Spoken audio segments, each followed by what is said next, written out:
Hello welcome back to మా mind baby care tips. ఈ వీడియోలో అప్పుడే పుట్టిన పిల్లల్లో జాండీస్ అంటే పచ్చ కామెర్లు వస్తూ ఉంటాయి. ఇలా ఎందుకు వస్తాయి? ఇలా కామెర్లు రావడం వల్ల బేబీకి ప్రమాదమా? తగ్గాలంటే ఏం చేయాలి? ఇదంతా కూడా ఈ వీడియోలో క్లియర్గా తెలుసుకుందాం. మరి లేకపోతే వెళ్ళిపోయే ముందుగా మన ఛానల్ అయితే సబ్స్క్రైబ్ అయితే చేసుకోండి. పక్కనే ఉన్న బెల్ ఐకాన్ అయితే క్లిక్ చేయండి. నేను పెట్టే ప్రతి వీడియో కూడా మీకు ముందుగా నోటిఫికేషన్ రూపంలో రావడం అయితే జరుగుతుంది. ఏదైనా సందేహాలు ఉంటే కింద కామెంట్ చేయండి, తప్పకుండా నేను మీకు రిప్లై ఇస్తాను. ఇక వీడియోలకైతే వెళ్ళిపోదాం. పిల్లల్లో కళ్ళు పచ్చగా కనపడుతున్నాయి అంటే పేరెంట్స్ చాలా భయపడిపోతూ ఉంటారు. నిజానికి పిల్లల్లో వచ్చే పచ్చ కామెర్లు పెద్ద ప్రమాదం కాదు. ఇది మోతాదుకు మించి ఎక్కువగా ఉన్నప్పుడే ప్రమాదం. అయితే పిల్లలకి పెద్దవాళ్ళకి వచ్చే కామెర్లలో చాలా తేడా ఉంటుంది. పెద్దవాళ్ళలో వచ్చే పచ్చ కామెర్లు లివర్ ఇన్ఫెక్షన్ల వల్ల వస్తాయి. అతిగా తాగడం వల్ల లేదా మందుల సైడ్ ఎఫెక్ట్ వల్ల కూడా ఈ కారణాల చేతనే పచ్చ కామెర్లు అయితే పెద్దవాళ్ళలో వస్తూ ఉంటాయి. ఇది ప్రాణాంతకంగా కూడా ఉండవచ్చు. అదే పసిపిల్లల్లో వచ్చే కామెర్లు దాదాపుగా లివర్ ఇమ్మెచ్యూరిటీ వల్ల వస్తాయి. అరుదుగా తల్లి ద్వారా సంక్రమించే ఇన్ఫెక్షన్ల వల్ల కానీ జన్యుపరమైన జబ్బుల వల్ల కానీ రావచ్చు. కానీ గుర్తుపెట్టుకోండి, అలాంటి పిల్లల్లో కామెర్లతో పాటు జబ్బుకు సంబంధించిన ఇతర లక్షణాలు కూడా కనబడతాయి.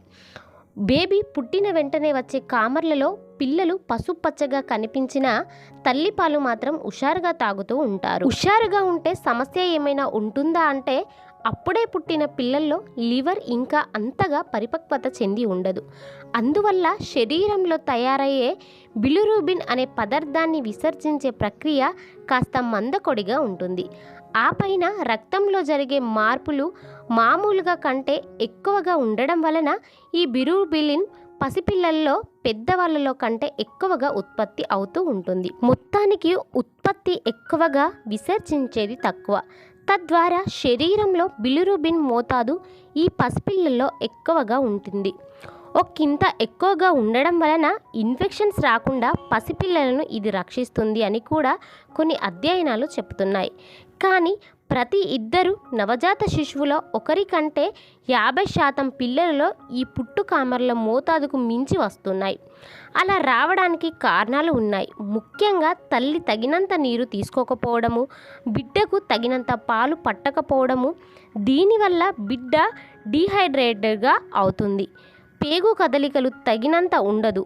అందువల్ల బిలిరూబిన్ విసర్జన తగ్గుతుంది. తల్లి బిడ్డల రక్త గ్రూపులు వేరువేరు అయి ఉండడం వల్ల కూడా మరో ముఖ్య కారణమని చెప్పుకోవచ్చు. ఇలా కొన్ని కారణాల వల్ల బిడ్డ శరీరంలో బిలిరూబిన్ నార్మల్ కంటే ఎక్కువగా ఉత్పత్తి అవ్వడమో లేక నిలిచిపోవడమో జరుగుతుంది. అదంతా బిడ్డ కంటి పొరలకు, చర్మానికి పట్టి బిడ్డ కళ్ళు, శరీరము పసుపు పచ్చగా మారుతాయి. సగటున 5వ రోజు బిడ్డలో ఈ జాండీస్ స్పష్టంగా కనిపిస్తాయి. 3వ రోజు నుండి 3వ వారం వరకు కూడా కొనసాగుతుంది. బిడ్డ బరువు, మెచ్యూరిటీ, ఇతర రిస్క్ ఫ్యాక్టరీలను బట్టి బిలిరూబిన్ ప్రమాదం స్థాయిని చేరుకుందో లేదో వైద్యులు పరీక్షించి చెబుతారు. అలాగే ఎప్పుడు ట్రీట్మెంట్ అవసరమో చెప్తారు. బిడ్డ శరీరంలో బిలిరూబిన్ ఉత్పత్తి ఎక్కువగా ఉండడం వల్ల బిడ్డ కంటి పొరలకు, చర్మానికి పచ్చగా, శరీరంలో పసుపు పచ్చగా మారుతూ ఉంటాయి. బిలిరూబిన్ పెరిగితే ప్రమాదమా అని చాలామందికి సందేహం అయితే వస్తూ ఉంటుంది. అంటే పచ్చ కామెర్లు వస్తే ప్రమాదమా అని. రక్తంలో ఒక లెవెల్ దాటిందంటే బిలిరూబిన్ మెదడుకు కూడా చేరుతుంది. మెదడుకు కామెర్లు ఎక్కువైన పసిపిల్లలు ఎక్కువగా మగతగా ఉంటారు. పాలు తాగడానికి నిరాకరిస్తారు. జాండీస్ ఎక్కువయ్యే కొద్దీ మరింత డల్గా అవడం, ఫిట్స్ రావడం, కోమాలకి పోవడం, ఒక్కోసారి మరణించడం కూడా జరుగుతుంది. కొన్ని సందర్భాల్లో బిలిరూబిన్ వలన ఎన్కోఫాలోపతి అనే శాశ్వత సమస్య వస్తుంది. బిడ్డ ప్రాణాలతో ఉన్నా కూడా అవిటి బిడ్డలాగే ఉండిపోతాడు. కాబట్టి జాగ్రత్త వహించాలి. అందుకే సకాలంలో గుర్తించి ఫోటోథెరపీ చేయించాలి. ఫోటోథెరపీ అంటే మనకి వాడుక భాషలో చెప్తూ ఉంటాం కదా, పిల్లల్ని బాక్స్లో పెట్టారు అని.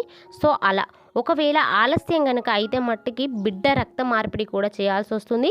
సో అలా చేస్తే మట్టుకి ఇన్ఫెక్షన్స్కి అయితే దారి తీయాల్సి ఉంటుంది. కాబట్టి సో జాగ్రత్త అయితే వహించండి. సో ఇలా బ్లడ్ ఎక్కించి సో ఇలా చేయడం కంటే కూడా మీరు సకాలంలో త్వరగా గ్రహించి హాస్పిటల్లో చూపించేసి ఆ ఫోటోథెరపీ కనుక చేయించితే మట్టుకి డెఫినెట్లీ వెంటనే మీకు ఆ పిల్లలకు వచ్చిన ఆ జాండీస్ అయితే తగ్గిపోతుందన్నమాట. సో జాగ్రత్త అయితే వహించండి. సో ఫ్రెండ్స్, క్లియర్గా తెలుసుకున్నారు కదా, నవజాత శిశువులకి జాండీస్ వస్తే ఎలాంటి ప్రమాదం ఉంటుంది, ఎలాంటి జాగ్రత్తలు తీసుకోవాలి, ఎలాంటి ట్రీట్మెంట్ ఇప్పించాలి అనేది ఇక మరొక వీడియోలో నేను మీ ముందుంటాను.